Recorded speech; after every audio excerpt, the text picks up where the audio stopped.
Viruses typically have long provided the world with a challenge we can rally against, though this has become skewed within the most recent global pandemic with COVID-19. There are so many varying opinions on the matter, but the point of this piece is to articulate on whether or not one should take the vaccines.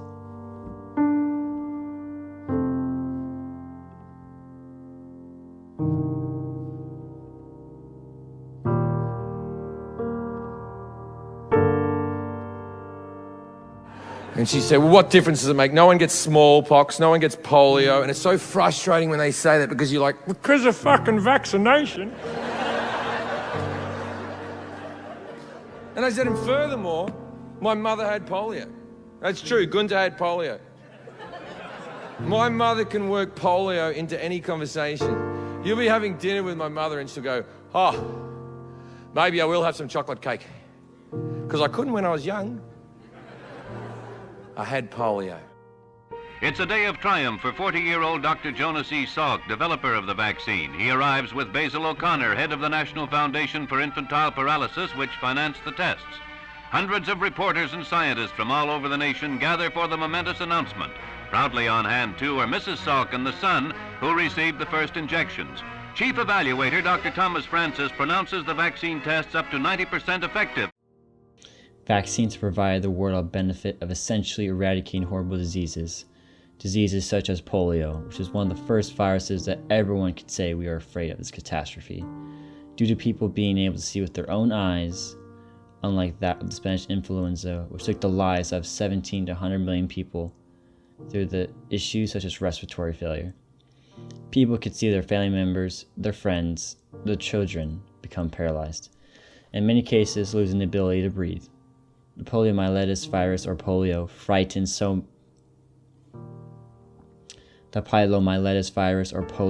people so much that kids were taken out of school and kept at home. This is completely consistent from this day and age during the year of 2020 and the early goings of 2021. We're making the same mistakes we made over a century ago contain a virus. The sad fact of the matter is that the Spanish flu was largely determined to cities, states, and people in general not taking it seriously.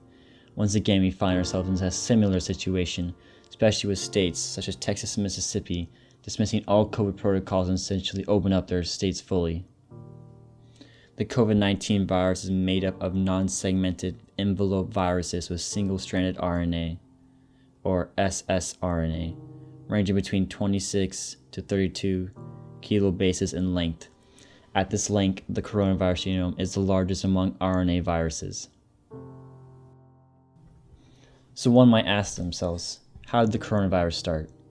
So I decided to sit down with my mom, a former biochemist or vaccine scientist.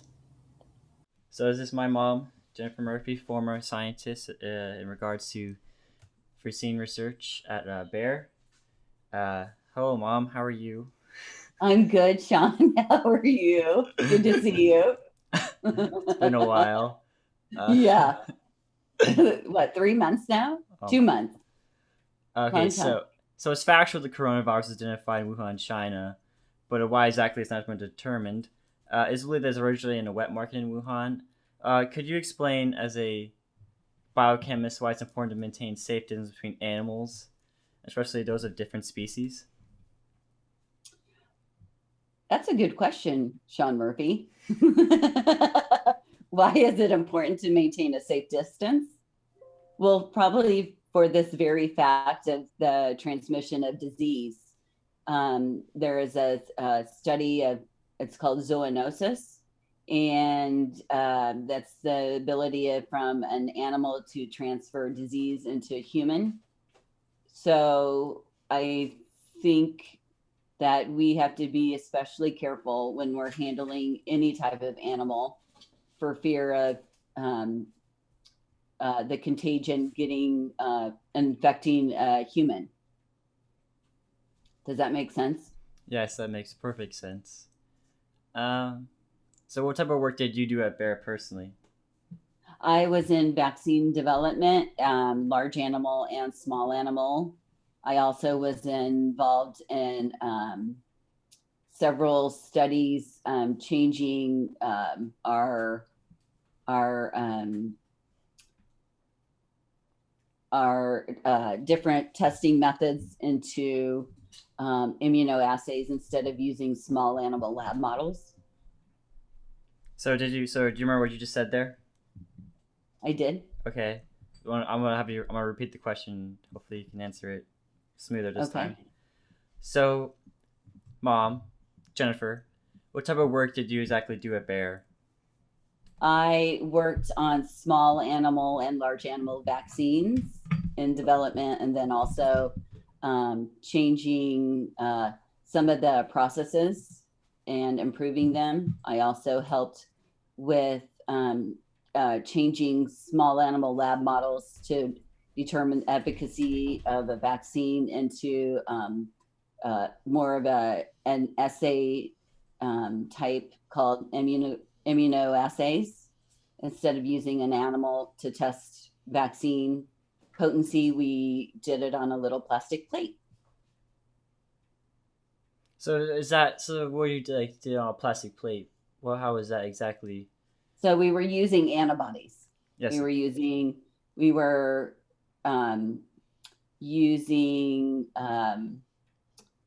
was a method that we developed in the lab to determine the potency of a vaccine, and we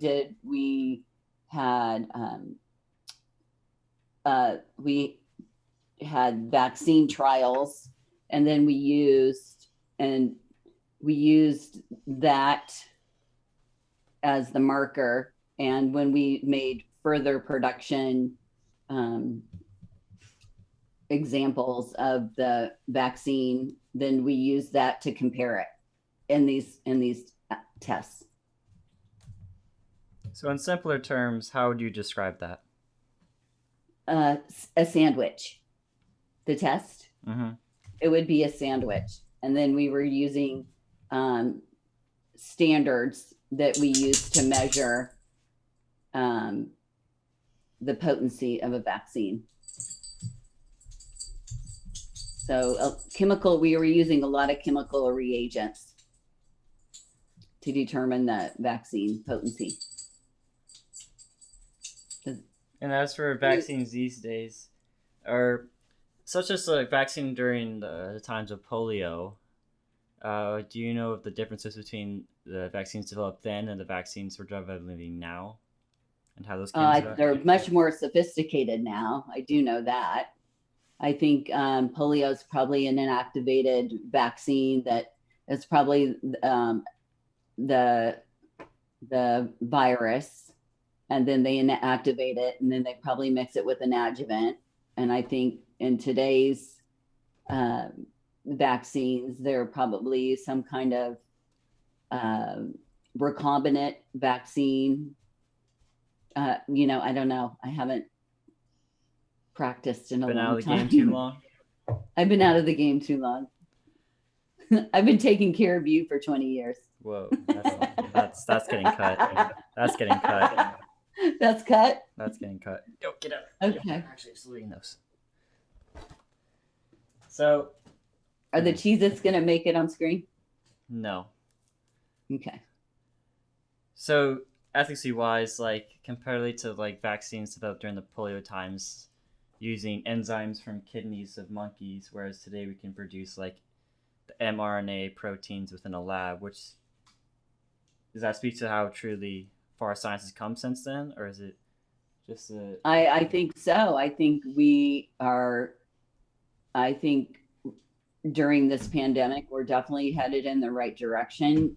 The scientists have been working on this vaccine for quite a while, and it wasn't overnight that this type of vaccine was developed. But I'm really happy and proud of our scientists that are helping, end or change the pattern of the infection rate by the rollout of the current vaccines. So you were recently administered 2 doses of the Pfizer vaccine. Do you feel like a better sense of security from taking said vaccine?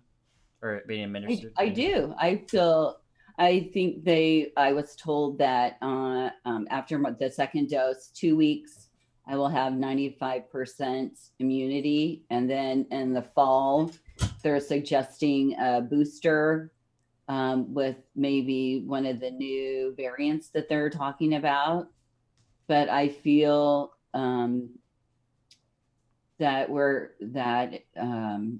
I feel safer knowing that, and I trust the science that we're being told. And that might be because I was a former scientist, but I follow the science. I trust the science. Hopefully you are practicing hand washing, wearing a mask, socially distancing. So until the younger population can get vaccinated. Well, Mom, I appreciate your time, and thanks for talking with me and sitting down with me. I know your time's very valuable. So what exactly are the benefits of getting a vaccine, especially in regards to COVID-19? I decided to sit down once more with a friend, Sarah Peak. Hello, Sarah. How are you today? I'm good. How are you? I'm doing great. Thanks for talking to me. I just want to ask you some questions about vaccines and whatnot. Obviously, you're a healthcare worker right now. Could you explain to us what you're doing? Yeah, so I'm a nursing associate at the University of Kansas Hospital in Kansas City, Kansas. And so as a nursing associate, what I do is I take people's vitals and I draw blood and I just kind of make sure they're overall feeling okay. But I work on a COVID recovered unit. What are the benefits of getting a vaccine, especially in regards to COVID-19? So you definitely should get the COVID-19 vaccine if it's offered to you. For me personally, it was I would not be able to have that weigh on my chest if I got COVID while I was at work or carried COVID asymptomatically and gave it to somebody I cared about, whether it was my mom, my dad, my grandparents.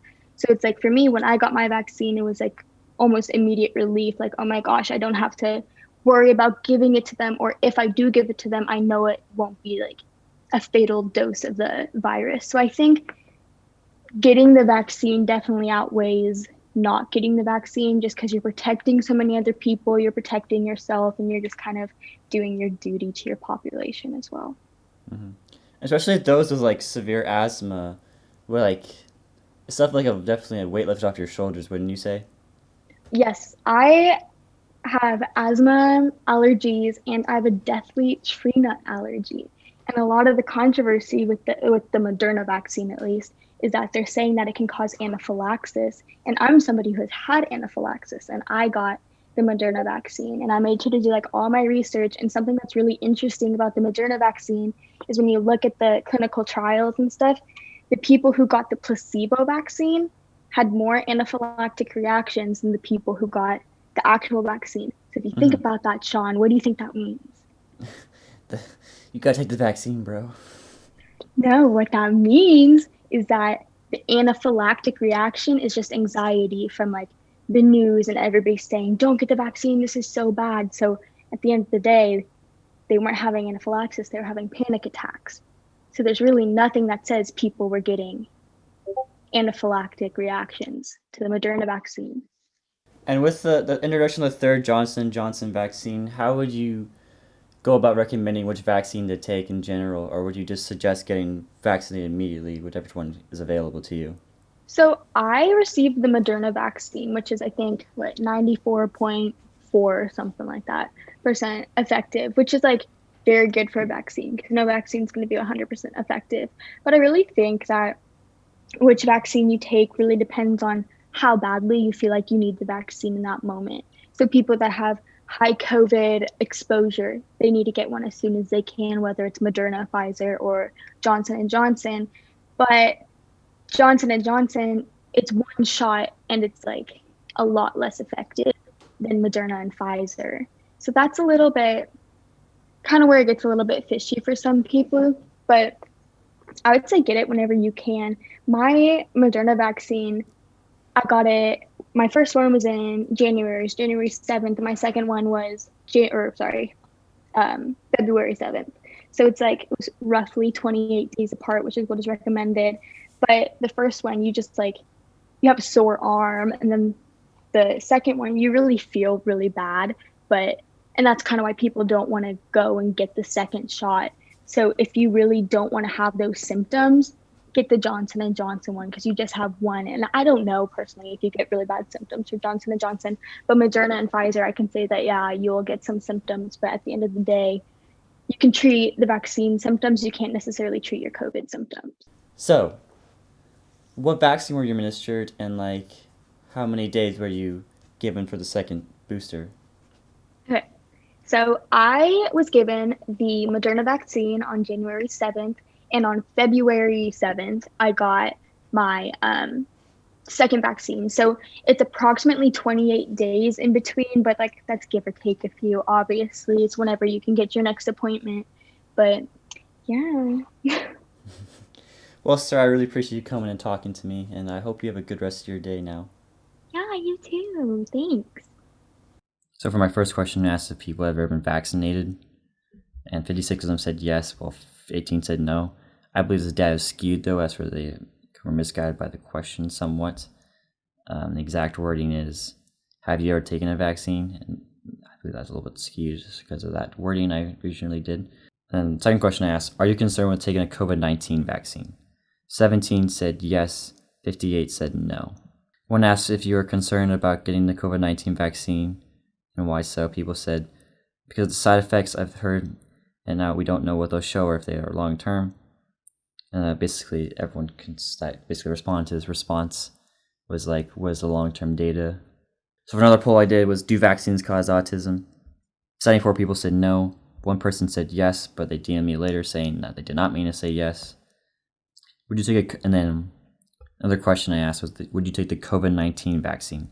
66 people said yes, 7 people said no. Now, if that's compared to 300 million people across the United States, that's still a significant portion of the population. And then for my final one, I asked if people would take the polio vaccine if this is the current pandemic. And only one person said no. Just a reminder, if you're experiencing symptoms of fever or chills, cough, shortness of breath or difficulty breathing, fatigue, muscle or body aches, headache, new loss of taste or smell, sore throat, congestion or runny nose, nausea or vomiting, diarrhea, these are possible symptoms of COVID-19. As well, look for emergency warning signs for COVID-19. If someone is showing any of these signs, seek emergency medical care immediately. Trouble breathing, persistent pain or pressure in chest, new confusion, inability to wake or stay up, pale gray or blue colored skin, lips or nail beds, depending on skin tone.